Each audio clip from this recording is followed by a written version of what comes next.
Hello friends, स्वागत है आपका अपने यूट्यूब चैनल स्टडी वाला भाई में। और आज की इस वीडियो में हम जो हमारा 1 फरवरी 2023 को संसद में निर्मला सीतारमण जी द्वारा जो बजट पेश किया गया था उसको यहाँ पर हम एनालिसिस करेंगे, उसका विश्लेषण करेंगे और समझेंगे कि इसमें इस बार उन्होंने क्या क्या बातें को बताया है और किन किन चीज़ों में उन्होंने खर्च के लिए खर्च कराएंगे और कितना खर्च होने वाला है।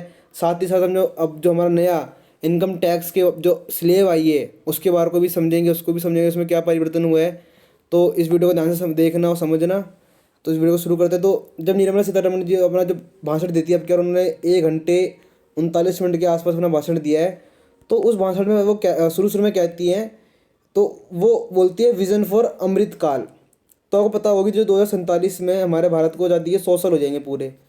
तो इन 100 सालों में हमने आज़ादी का अमृत महोत्सव भी मना रहे हैं।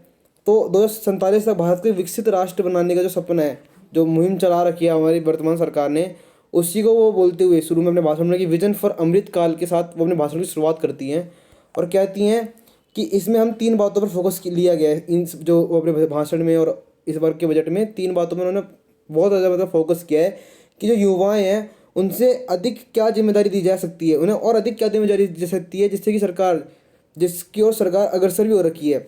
मतलब उन्होंने बोला कि ऐसे क्या करेंगे, युवाओं को और उनकी जिम्मेदारी बताएं जिससे कि हमारा जो देश है वो विकसित राष्ट्र की ओर बढ़े। तो यहाँ पे आपको पता होगा कि सरकार ये 30 जनवरी के एक जो न्यूज़पेपर है दैनिक जागरण, उसमें एक खबर आ रखी थी कि हर छात्र को 5 अनपढ़ों को पढ़ाना होगा जरूरी। तो यही जो युवाओं को जो ये क्या कार्य दिया सकता है, क्या जिम्मेदारी दी सकती है, उसी के बारे में यहाँ पे देखो ये बता रखा है बहुत अच्छी तरीके से कि हर छात्र को 5 अनपढ़ों को पढ़ाना जरूरी होगा, जिससे कि क्या होगा, एक विकसित राष्ट्र की तरफ हम लोग अग्रसर होंगे। 2047 तो जो हमारा विजन है, विजन फॉर अमृत काल है, उसको हम पूर्ण कर पाएंगे। और यहाँ पे क्या बोला कि हमें दूसरा फोकस किया गया है समृद्धि पर, जीडीपी समृद्धि पर, कि हमें जीडीपी जो समृद्धि से बढ़ानी है और रोजगार का निर्माण करना है। साथ ही जो तीसरी जो हमारी फोकस किया गया है वो है मजबूत तथा स्थिर समष्टि अर्थशास्त्र माहौल बनाया जाएगा। मतलब इसका मतलब क्या है कि कि मजबूत और स्थिर समष्टि अर्थशास्त्र माहौल बनाया जाएगा। इसका मतलब है जो ये महंगाई है वो ना तो ज़्यादा बढ़े, वो ज़्यादा बढ़े ना ज़्यादा, और जो हमारे विदेशी रिजर्व हैं वो भी हमारे बने रहें। ठीक है।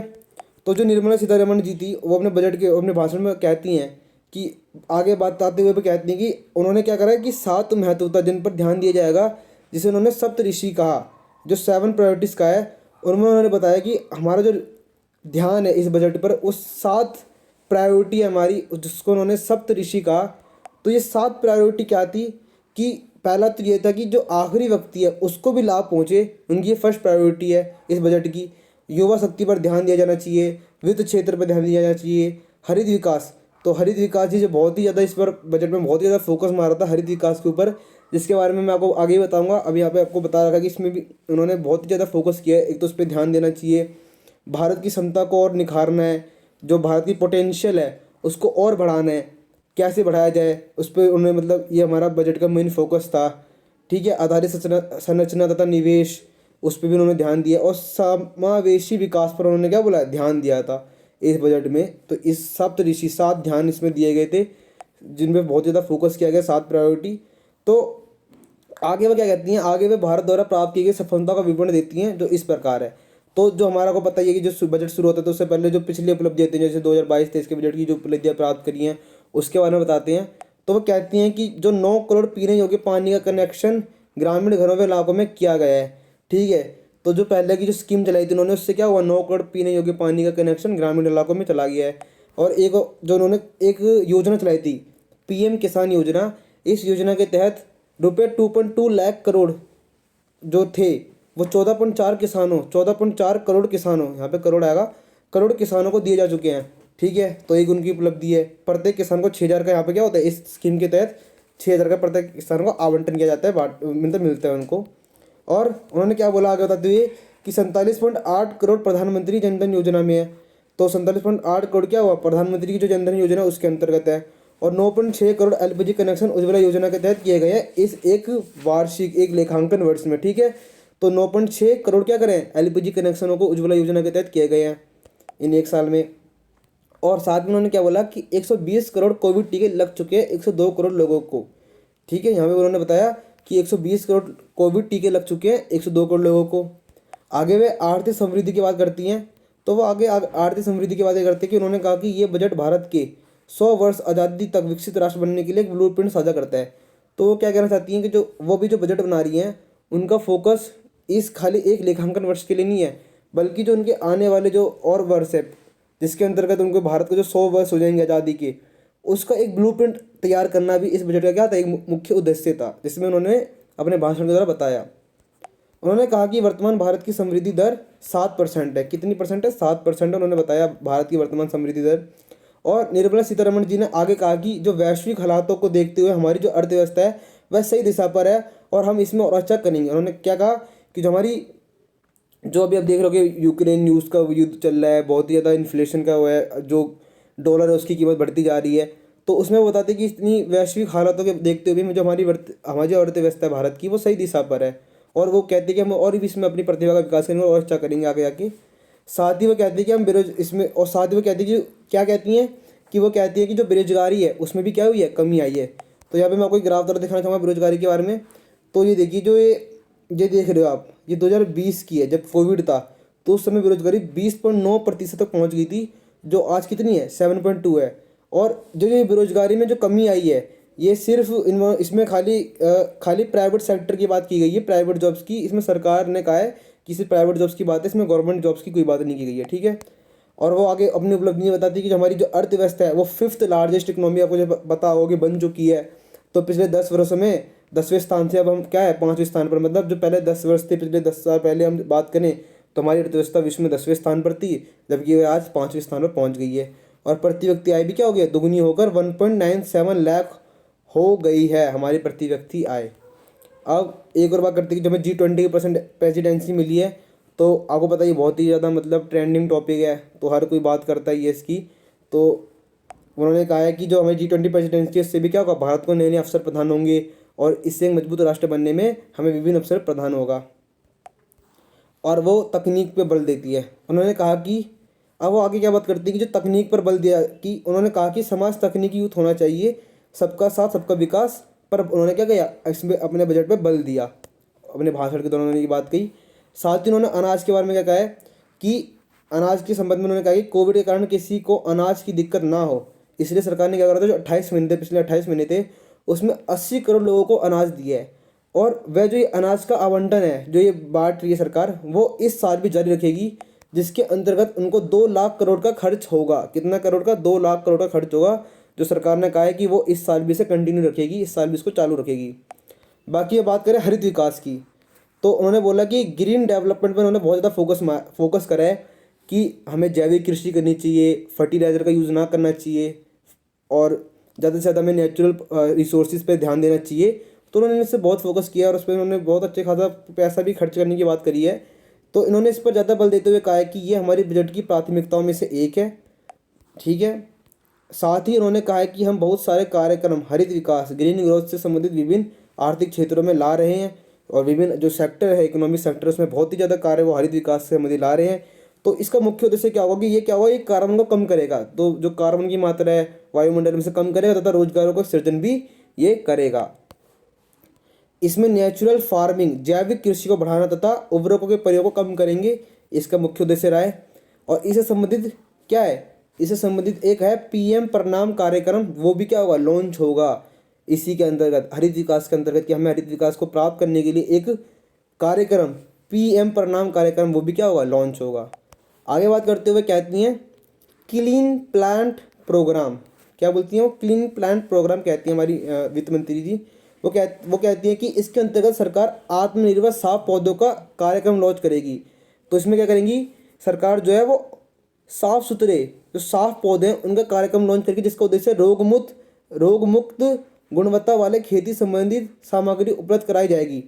तो ऐसा क्या होगा कि जो डिजीज किसी भी पौधे के अंदर कोई भी किसी भी प्रकार का रोग ना हो, किसी भी प्रकार की कोई दिक्कत ना हो, उससे उसको हटाकर बिल्कुल साफ सुथरे खेती हो, किसी भी प्रकार का डिजीज वाला पौधा ना हो, उस प्रकार क्या होगा, एक इसी को क्या है उन्होंने क्लीन प्लांट प्रोग्राम का है, ठीक है। इसी के लिए सरकार ने क्या करा है, 2200 करोड़ रुपए खर्च करने की कही है इसी पर सरकार ने, ठीक है, ग्रीन प्लांट प्रोग्राम के अंदर। अब उन्होंने क्या बोला कि हम एक ग्लोबल हब बनेंगे फॉर माइल्स के लिए। माइल्स क्या होता है, माइल्स मतलब होता है जो बाजरा, ज्वार, ये सब जो मोटा अनाज होता है उसको बोला है उन्होंने कि हम इसमें ग्लोबल हब बनेंगे। इसके अंतर्गत हमें इसके अंदर एक ग्लोबल हब बनना है। तो वो कहते हैं कि भारत, जो हमारा भारत है वो पहले से क्या है, इसका विश्व का सबसे बड़ा उत्पादक है इसका, तथा निर्यात में इसका दूसरे स्थान पर है। पर उसमें उन्होंने क्या कहा कि हम इसके स्थान पर तो हैं, लेकिन इसके अंतर्गत भारत को अपनी इसमें घरेलू उत्पादकता, उपभोक्ता तथा निर्यात की क्षमता को और बढ़ाना है। वो क्या कहते हैं कि जो ये है इसमें और ज़्यादा पोटेंशियल है, इसमें और क्षमता है, इसको बढ़ाया जा सकता है और हमें इसको बढ़ाना होगा और अपने आप को एक ग्लोबल हब के रूप में विकसित करना होगा। और इसको अब ग्लोबल हब, भारत को ग्लोबल हब बनाने के लिए माइल्स के लिए उन्होंने क्या बोला है, इसके साथ ही उन्होंने कहा है कि इसे बढ़ाने के लिए इंडियन इंस्टीट्यूट ऑफ माइल्ट रिसर्च बनाया जाएगा, लाया जाएगा। ठीक है, अब आगे बात करते हुए कहती हैं एग्री टेक स्टार्टअप्स। तो जो एग्रीकल्चर्स में टेक्नोलॉजी के लिए स्टार्टअप्स की वो बात करती हैं कि बहुत सारे एग्रीकल्चरल स्टार्टअप तो हुए, इसके बाद भी कोई कंपनी क्या यूनिकॉर्न नहीं बन पाई। अब यूनिकॉर्न कंपनी क्या होती है, जिसका 1 बिलियन का क्या हो, एवोल्यूशन हो, उसको कहते हैं यूनिकॉर्न कंपनी। तो वो कहती हैं कि जो एग्रीकल्चर में बहुत सारे स्टार्टअप्स तो हुए हैं, टेक्नोलॉजी से संबंधित स्टार्टअप्स हुए हैं, लेकिन कोई यूनिकॉर्न कंपनी नहीं बन पाई है, तो वो इसके थोड़ी मदद करेंगी और उसको प्रोत्साहन करेंगी इसमें आगे बढ़ने में। और वो आगे बात करती हैं एग्री क्रेडिट टारगेट, कि जो एग्रीकल्चर में जो ऋण दिया जाता है, एग्री क्रेडिट टारगेट है, उसके बाद बात करते हुए कहती हैं कि सरकार का ये लक्ष्य होगा कि वह अपने बजट को 20 लाख करोड़ बढ़ाते हुए क्रेडिट देगी, जिसमें पशुपालन, मत्स्य पालन तथा डेयरी आदि आती हैं। वो क्या कह रही हैं कि इस बार सरकार 20 लाख करोड़ रुपए सिर्फ किस पे खर्च करेंगी, ऋण देने पर कृषि क्षेत्र में। और इस वो किसमें क्षेत्र में, कृषि क्षेत्र में किसको वो ऋण देंगी, एक तो किसको सरकार ऋण देंगे, एक तो पशुपालन, मत्स्य पालन तथा डेयरी, मतलब इनके उत्पादन को और बढ़ाएंगे। ठीक है, क्योंकि जितना भी अगर आप पिछले आंकड़ों को उठा के देखेंगे, जैसे जैसे हमने इसमें एग्रीकल्चर की क्षेत्र में हमने निवेश को बढ़ाया है, उसी तरह से हमारा एग्रीकल्चर का जो उत्पादन है वो भी लगातार बढ़ा है। तो इसी को सरकार ने ध्यान में रखते हुए ये कदम उठाया है। और प्राथमिक कृषि क्रेडिट सोसाइटी, जिसकी संख्या 63,000 है, एक सोसाइटी है, उसकी 63,000 है, उसमें 2516 करोड़ का निवेश करने को कहा है, जिससे क्या होगा, वो कंप्यूटराइजेशन की ओर बढ़ेंगे, वो भी क्या करेंगे, कंप्यूटराइजेशन की ओर तरफ अग्रसर होंगे। आगे वह बात करती हैं भाषण के अपने उसमें सत्र के दौरान कि अगले 3 वर्षों में 1 करोड़ किसानों को उर्वरक युक्त खेती की जगह जैविक कृषि में धकेला जाएगा। मतलब अगले 3 सालों में 1 करोड़ किसानों को जो कि उर्वरक युक्त खेती करते हैं, उन्हें उर्वरक युक्त खेती से हटाकर जैविक खेती की ओर स्थानांतरित किया जाएगा। ठीक है, मतलब इसे बहुत ज़्यादा फोकस दिया जा रहा है। और 10,000 बायो इनपुट रिसोर्स सेंटर्स भी खोले जाएंगे। ठीक है, और 10,000 बायो जो इनपुट रिसोर्स सेंटर्स हैं उन्हें भी क्या करा जाएगा, खोला जाएगा। बाकी वो मत्स्य पालन की फिशरीज की बात करते हुए कहती हैं कि सरकार एक छोटी नीति पीएम मत्स्य संपदा योजना के अंतर्गत, जो एक छोटी नीति है, किसके अंतर्गत, जो अभी हमारी एक नीति चल रही है किस मत्स्य पालन के लिए, वो है पीएम मत्स्य संपदा योजना। उसी योजना के अंदर एक छोटी नीति लाई जाएगी, जिसमें 6,000 करोड़ का क्या होगा, रुपये का खर्चा आएगा। क्या आएगा, 6,000 करोड़ रुपये का खर्चा आएगा। और साथ में वो क्या कहते हैं, जो पारंपरिक हस्तकला है और आर्टिस्टेंस है, उनके लिए क्या जाएगा कि एक नई योजना लाई जा रही है, सरकार एक नई योजना ला रही है, इसका नाम है, इसे याद रखना है, बहुत ही मतलब इंपॉर्टेंट होता है, ज़्यादातर कॉम्पिटिटिव एग्जाम में आते हैं। पीएम विश्वकर्मा कौशल सम्मान लाई जाएगी। क्या लाएगी, पीएम विश्वकर्मा कौशल सम्मान, जिसके अंतर्गत पारंपरिक हस्तकला और आर्टिस्ट जो भी है, इनकी क्या होगा, उनको प्रोत्साहन दिया जाएगा, उनको मतलब मदद मिलेगी ताकि ये भी बढ़ सके आगे। और स्वास्थ्य की बात करेगी सरकार ने, इस बार स्वास्थ्य पे कितना खर्च करने की बात करी है, तो उन्होंने और क्या क्या मतलब बोला है, तो 157 उन्होंने बोला कि 157 नई नर्सिंग कॉलेज खोले जाएंगे। कितने खोले जाएंगे, 157 नई नर्सिंग कॉलेज खोले जाएंगे।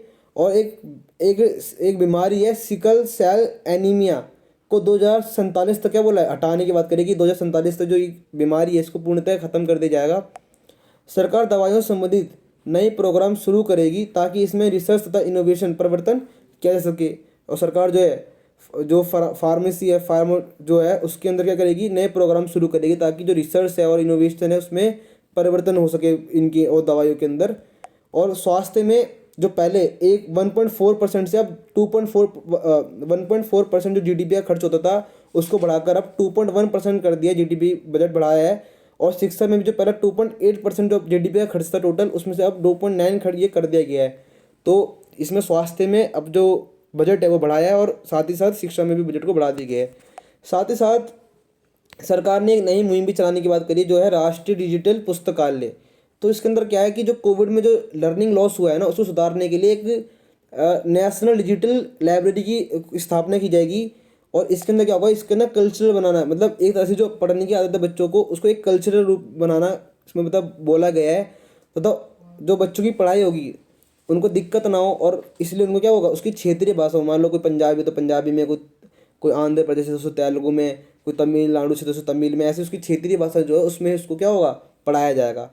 बाकी जो पहले आपको पता है रेलवे का बजट को उन्होंने बताया कि जो रेलवे है इसमें सरकार 2.40 लाख करोड़ रुपए खर्च करेगी।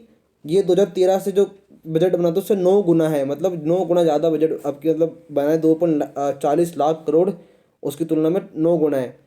पहले तो आपको पता होगा कि जो रेलवे का बजट था वो पहले आता था यूनियन बजट से, लेकिन अब जितना ज़्यादा नहीं रहा तो इसको मर्ज कर दिया, एक ही में कर दिया है। आगे बढ़ते हैं। तो आगे क्या है, लैब ग्रोन डायमंड्स।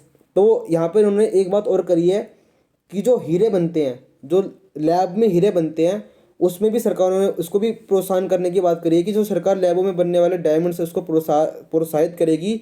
अब इसको प्रोत्साहित सरकार क्यों कर रही है, क्योंकि ये घरेलू और तथा निर्यात बाजार में बहुत क्षमता रखता है। जैसे कि इसकी मांग घरेलू अर्थव्यवस्था में भी है और बाहर के अन्य देशों में भी इसकी मांग बहुत ही ज़्यादा है, क्योंकि ये एक ज्वेलरी में आ जाती है और ज्वेलरी तो बहुतों को मतलब पसंद है। अब बात करें ग्रीन हाइड्रोजन मिशन की, कि जो चाइना है वो ग्रीन हाइड्रोजन गैस से जो अपनी वो रेलवे चला रहा है, तो भारत में पीछे नहीं हटना चाहता। तो इसमें इसने 35,000 करोड़ का पूंजीगत निवेश किया है ग्रीन हाइड्रोजन मिशन के अंतर्गत। ठीक है। अब आधारिक संरचना की बात करें तो 50 से अधिक एयरपोर्ट, हेलीपोर्ट तथा बंदरगाहों को बनाया जाएगा। इसमें सरकार ने कहा है सरकार 100 क्रिटिकल यातायात आधारिक संरचना पर 75,000 करोड़ का खर्च करेगी।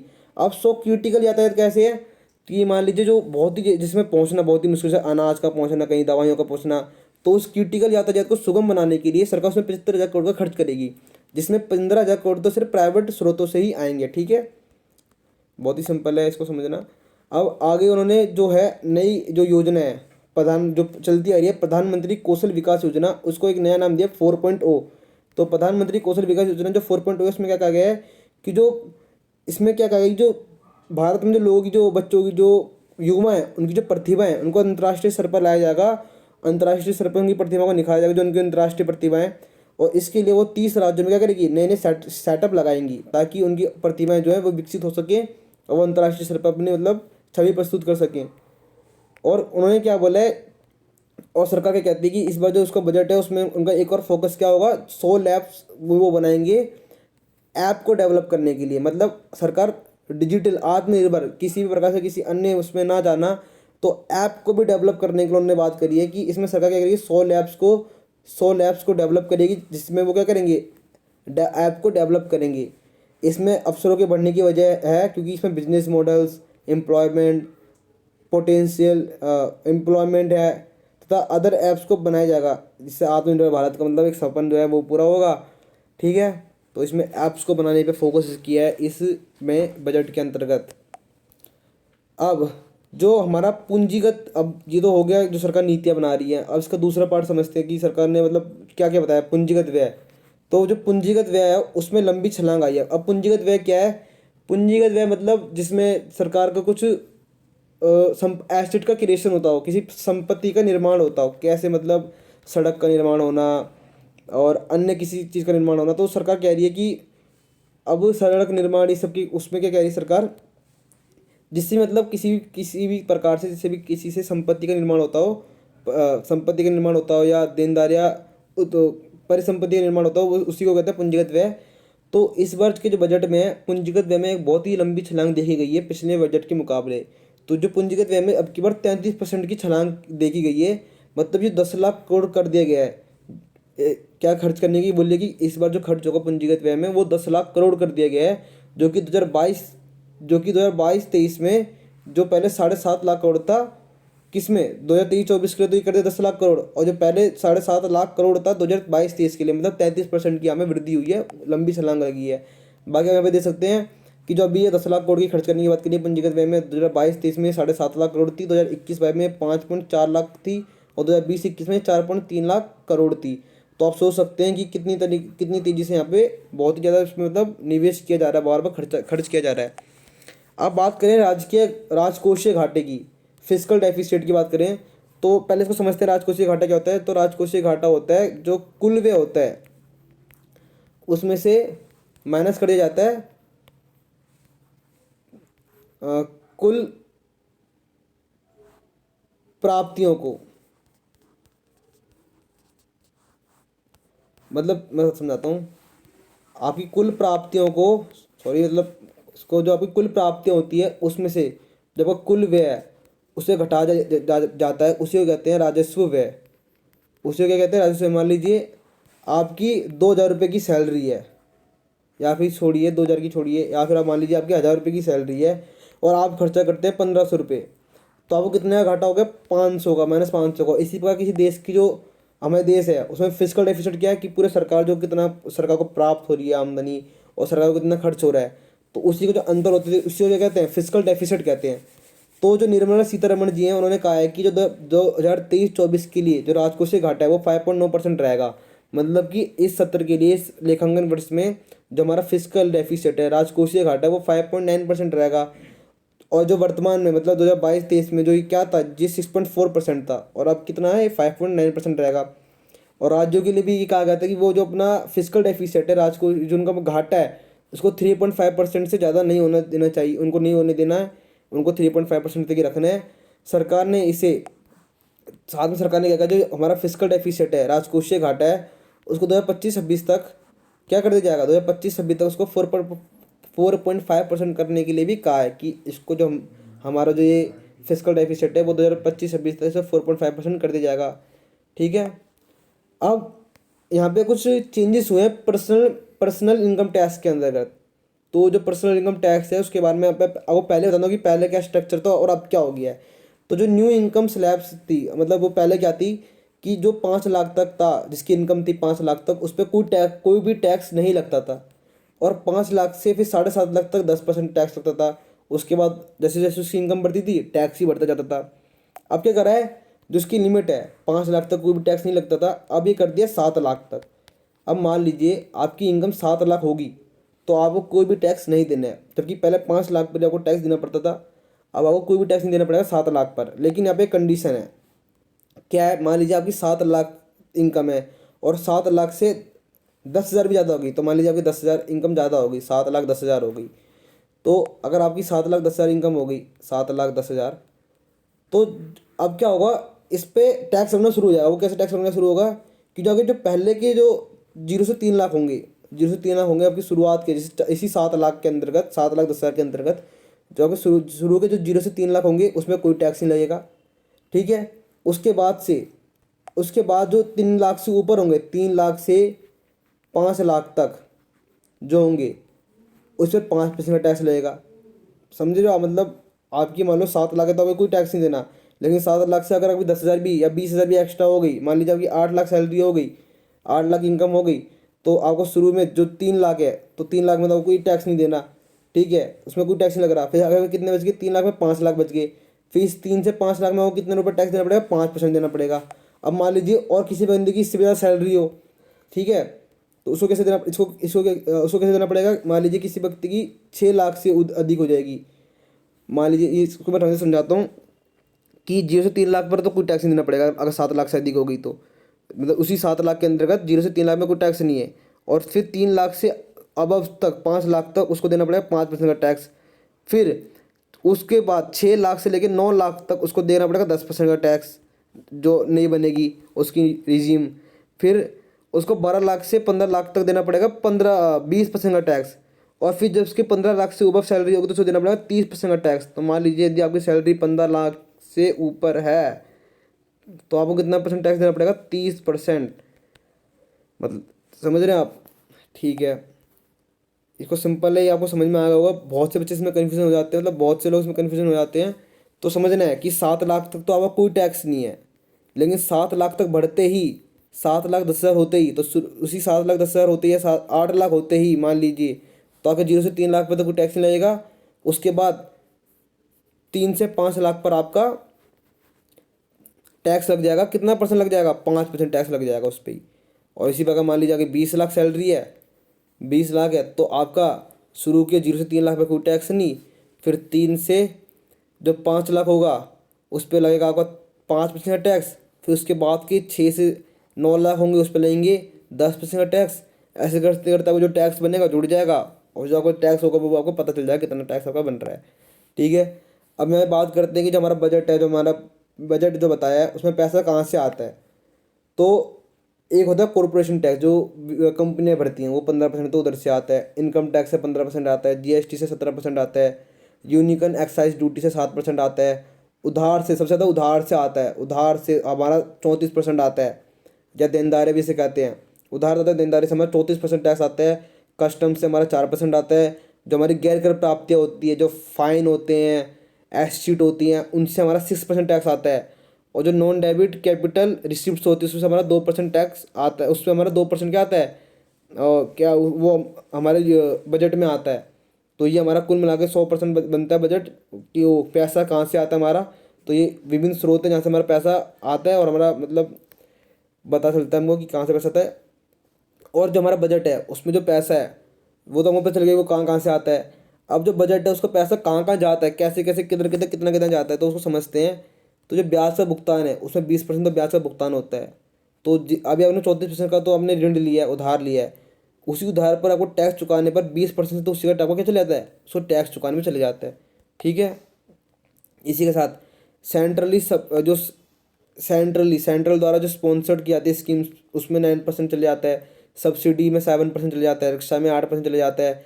सेंट्रल सेक्टर स्कीम में 17% चले जाता है। वित्त मंत्रालय तथा अन्य हस्तांतरण में 9% चले जाता है। जो स्टेट्स को जो शेयर करे जाते हैं टैक्सेस को, ड्यूटीज़ को, उसमें 18% चले जाता है। जो जो राज्य होते हैं, अदर एक्सपेंडिचर, अदर जो खर्चे होते हैं उनमें 8% चले जाता है। पेंशन में 4% चले जाता है। ठीक है। इन सब में क्या चले जाता है, इस सब पता चलता है कि हमारा पैसा कहाँ कहाँ जाता है। ठीक है। अब बात करते हैं राजस्व प्राप्तियाँ की। अब राजस्व प्राप्तियों में देखिए दो प्रकार की प्राप्तियाँ होती है, तो होती हैं कर कर प्राप्तियाँ, और एक होती है गैर कर प्राप्तियाँ। ठीक है। और अन्य प्राप्तियाँ। तो इसमें क्या होता है, 26.3 लाख करोड़ कहाँ से आता है, राजस्व प्राप्तियाँ होती हैं। पूंजीगत प्राप्तियाँ क्या होती हैं, अपने किसी एसेट को बेच दिया, अपने किसी सरकार ने अपने किसी संपत्ति को बेच दिया, तो उससे हमें कितनी प्राप्ति होती है, 18.7 लाख करोड़ की। ठीक है। उसको बेचकर अब हमारा जो खर्च होता है राजस्व व्यय, जैसे दवाइयों पर, शिक्षा पर, स्वास्थ्य पर, वो होता है हमारा 35 लाख करोड़। और पूंजीगत व्यय, हमारी जो हमने एक पूंजी खरीदते हैं, हम अपने एसेट को क्रिएशन करते हैं, हमारा परिसंपत्ति का निर्माण करते हैं, उसमें हमारा खर्च होता है 13.7 लाख करोड़। इसी के साथ यहाँ वीडियो की समाप्ति होती है। जय हिंद। मिलते हैं नेक्स्ट वीडियो में। अच्छा, उम्मीद है कि आपको ये सारी वीडियो समझ में आ गई होगी।